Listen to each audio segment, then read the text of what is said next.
Hi, my name is Amy. Thank you very much for watching, and let's make some bad financial decisions together. So, I wanted to do something different. So, please like and subscribe and comment if you like this type of format or if I should stick to what I have been doing. But I'm pretty excited about this. So, as you may well know, Oracle from Yieldmax did a shout out to me, and then I got a big boost in subscribers, and I'm so grateful.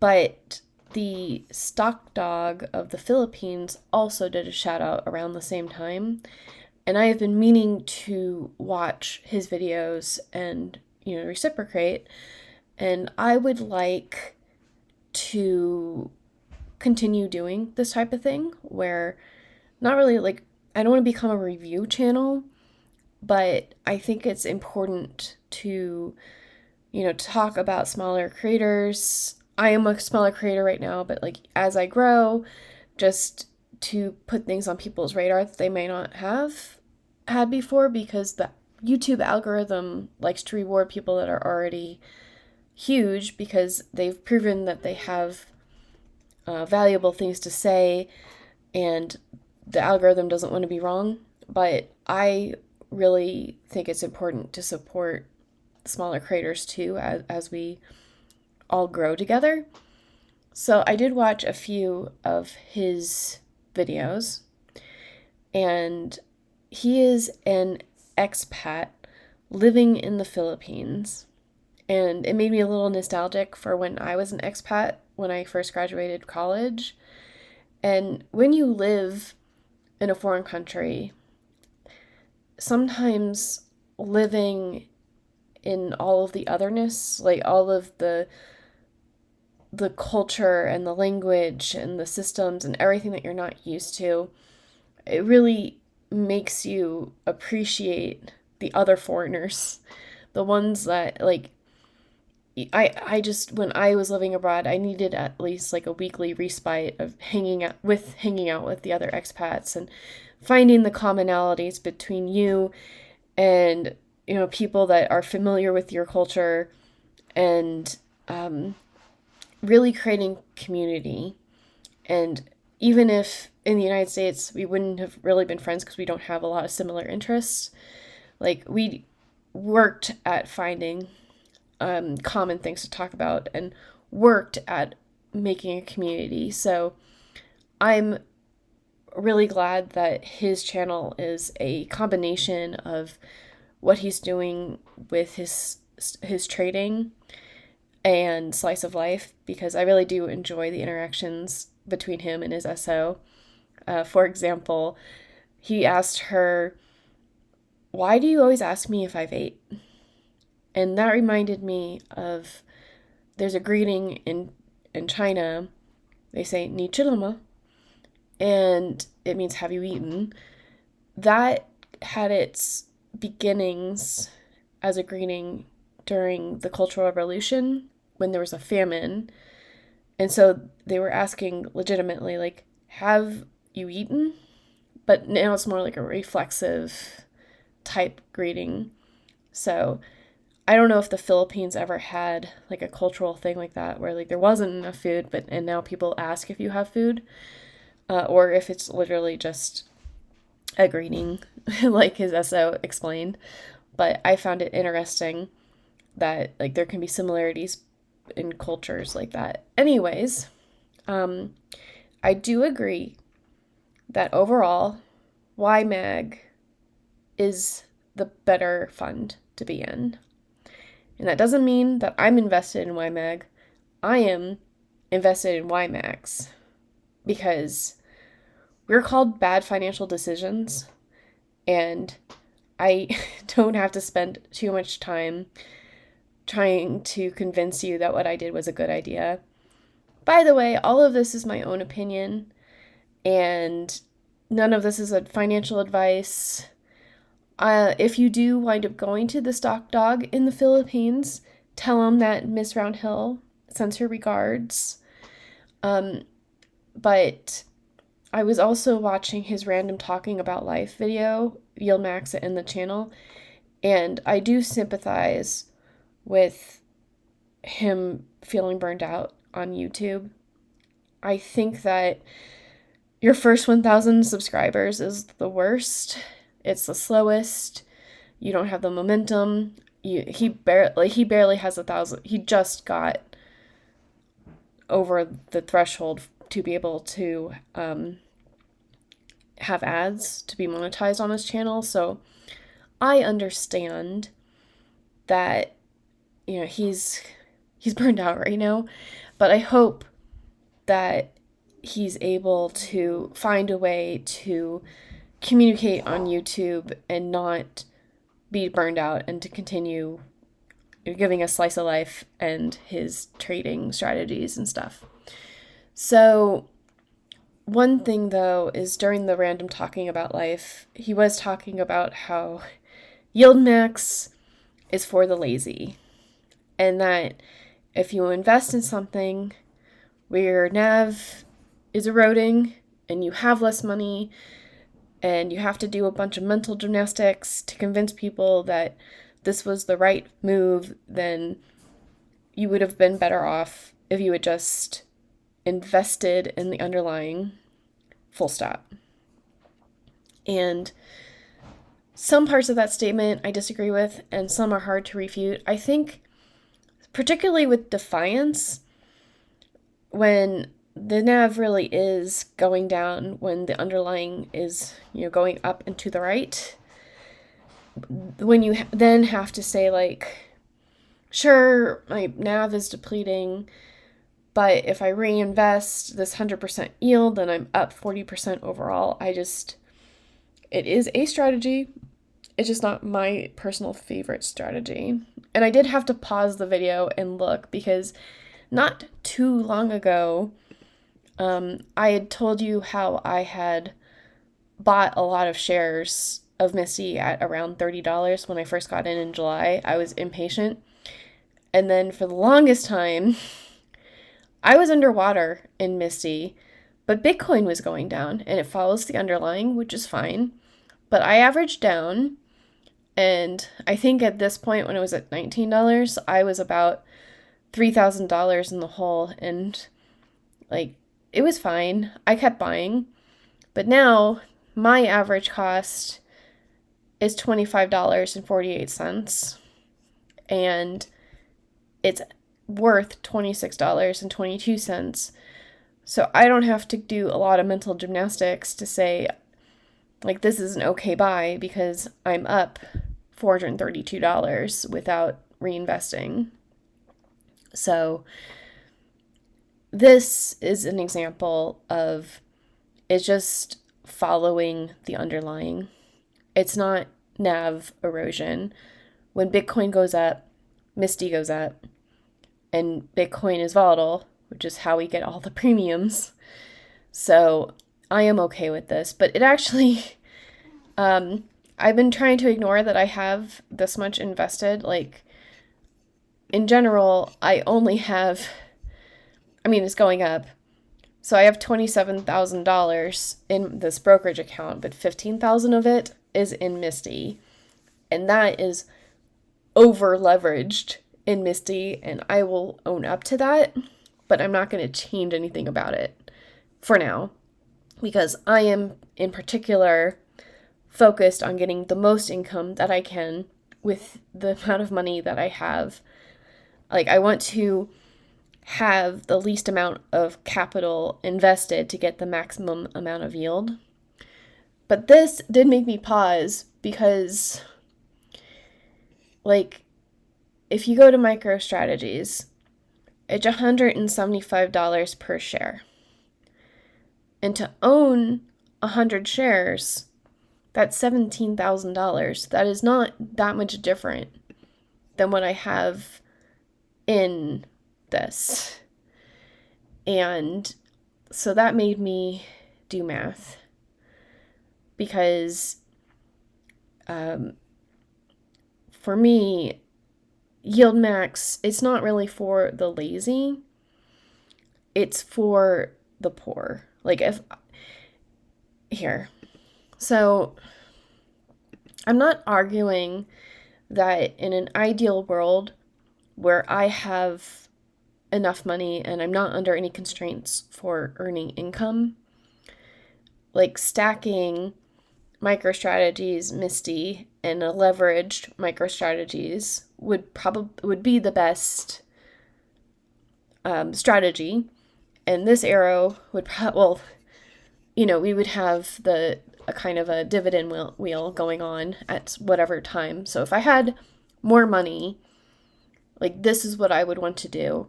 So for me, MSTY was more like buying fractional shares of an option strategy. And I think that in an ideal portfolio, like this MicroStrategies strategy that I have would only comprise of about 5 to 10% of my overall portfolio. The rest of it would be in index funds. But that's not happening either. So I actually went and did the math.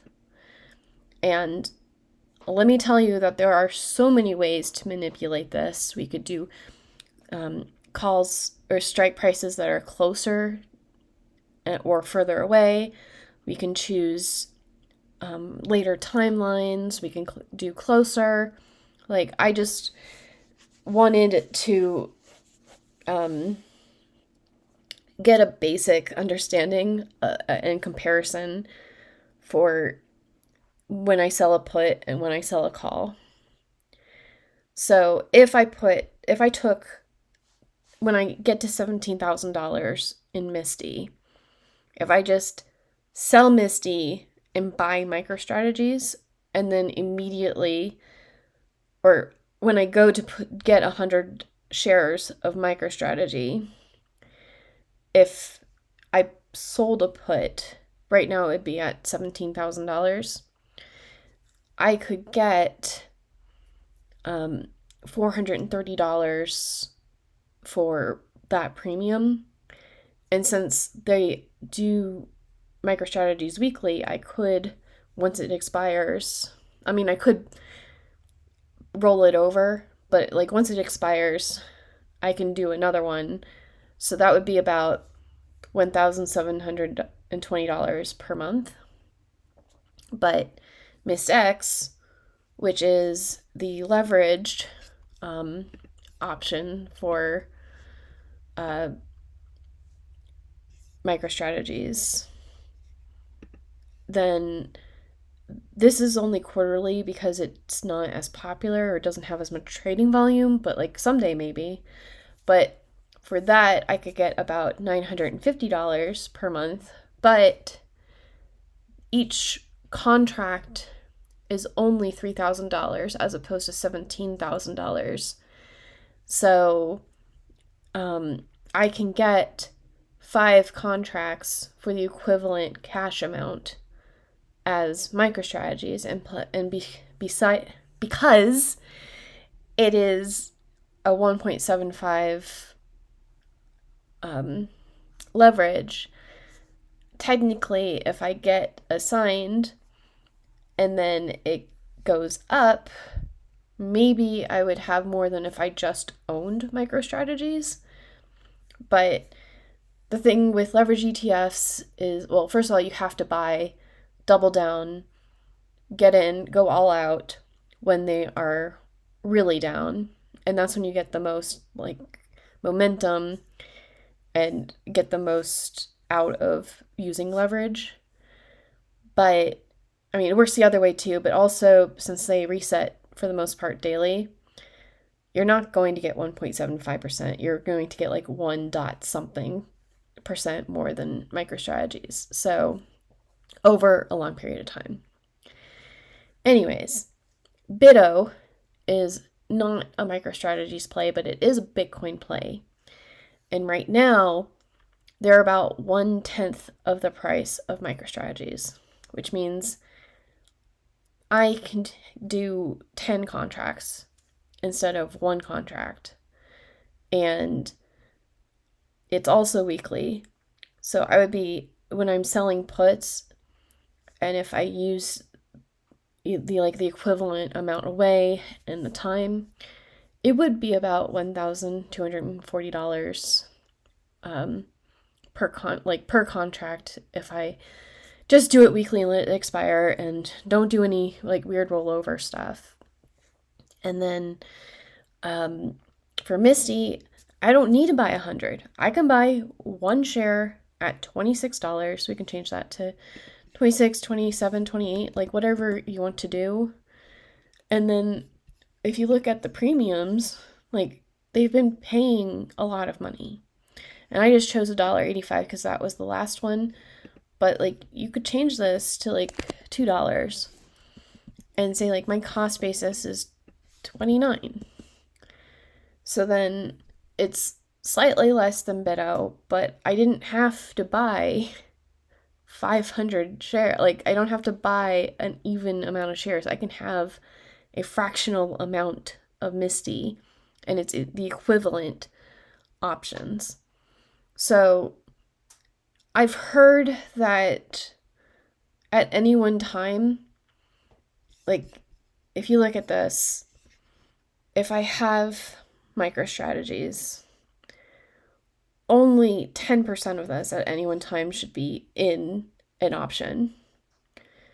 Or like with MSTX, that this might be an option instead of owning MSTX, but it would only be like this together.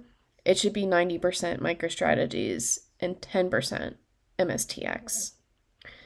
So in an ideal world, if you don't have enough money to buy your own options at 100 contracts, it would make sense to own Misty as like a fractional option and then have, like, you can not over leverage yourself. It's a way to not, because,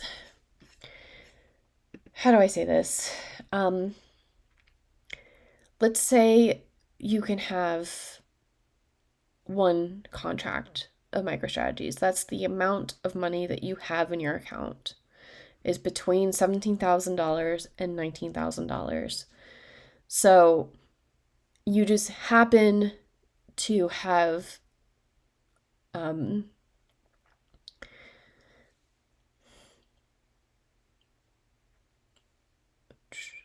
oh, okay. This thought process is I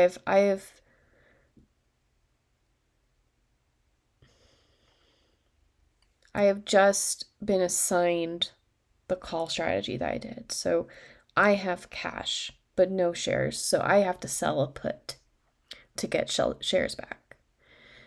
So I do it at, 17,000, 19,000, whatever it is, just under. That way I can get the most premium, but also get back into the game. But what happens if I do that and it's November, December, and it goes parabolic and, I missed out on all of the gains just so I can get $500. That's not a great feeling with just one contract. If I'm doing a covered call, or like if I've been assigned the put and it goes parabolic and I've only set my option to be 5% out of the money, then yeah, I did get profit, but I also missed out on a lot of the profit. So if like I had enough MicroStrategies to have, this is only 20% of my MicroStrategies. Well, okay, I missed out on like 20% of that holding getting the maximum profit, but I have more control over when I exit the rest of the position. So for me, MicroStrategy is out of my price range. But that's why I've been looking at BITO, because with being able to do 10 contracts for the equivalent amount, I can own some BITO, I can have some as sell puts, and I can have some in, a call spread. And another thing is I know that I could do something like a leap and not actually have to have $17,000. I could probably do more than one contract, but I'm only an option 2 or a level 2 option trader for Robinhood, and I'd have to apply and get to level 3 option trader. But my education level, my understanding, everything, I don't feel comfortable with that right now. And so I just think that it's not just being lazy. If Yieldmax, if I've put $29 on average into it, I'm getting $2 per month. When MicroStrategy's goes parabolic because Bitcoin's going parabolic, we've gotten capped. But they have hundreds of contracts. So they can afford, when they close out the position, to open up new contracts at, what if the MicroStrategy price goes from $170 to $300? Are you telling me that I shouldn't be playing with options until I have $30,000 in my account and I'm just like barely scraping by? Or do I pay Yieldmax, who can just open up less contracts and they can absorb those losses more easily than I can because I only have so much money?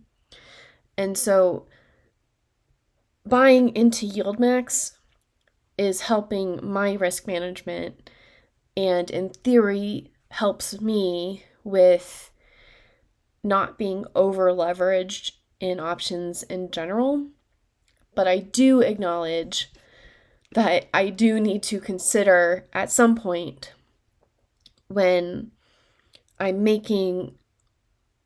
hit my goal for my the amount of distributions I'm getting per month, which I'm starting at $3,000, and then I'm starting to phase in like more sane investment strategies, like having a chunk that is in the underlying. Because if you're not doing strategies and you're using something like Robinhood where you can buy fractional shares, like, yeah, a portion of it should be in the underlying. That way, when it does go parabolic, you're not capped. You can still get the gains and you can exit and you'll have more money in which to do options. That's just how money and investing works. But for now, I have a limited amount of capital, and I am probably the worst person in the world. It would be very hypocritical for me to say, like, you should not be 100% of your portfolio into options when I am like 50% into MSTY in my entire portfolio. So I think that these are good options for people that have a limited amount of capital in which to play around with options. And I think that there's a learning curve for options, and you don't want to over leverage yourself in the stock market in general, because the market does not reward people that take on additional risk. They don't reward people that are too conservative either, but like knowing the risk, knowing your risk, having your risk level defined, and knowing how much you can do these plays, I think is key. So I hope I'm not. I liked listening to the Stock Dog in the Philippines, and it actually made me go and look and make sure that I'm not totally off base with my own strategy. And I think that's useful in this type of environment where it's easy to get in an echo chamber of people that agree with you. And if you never challenge your strategy, then you're never, like, you might go down a path and, 5 years from now, you're like, why don't I have money? 5 years from now, I will know exactly why I don't have money. It's going to be because I have 50% in Misty. Um, it's, yeah, so it's on the, like my timeline and horizon that once I get my distributions to the point that I want them to be, I will start going into the underlyings as I want to be, and then we'll just basically reshape my portfolio so that I de-risk myself as my portfolio grows. So, anyways, thank you very much for sticking through this. Please let me know if you like this kind of review video, and are there any smaller creators that you have enjoyed listening to? Because I would really love to check them out and see if any of their wisdom is anything that I can pick up in my own strategies. So I will talk to you all later. Thank you. Bye.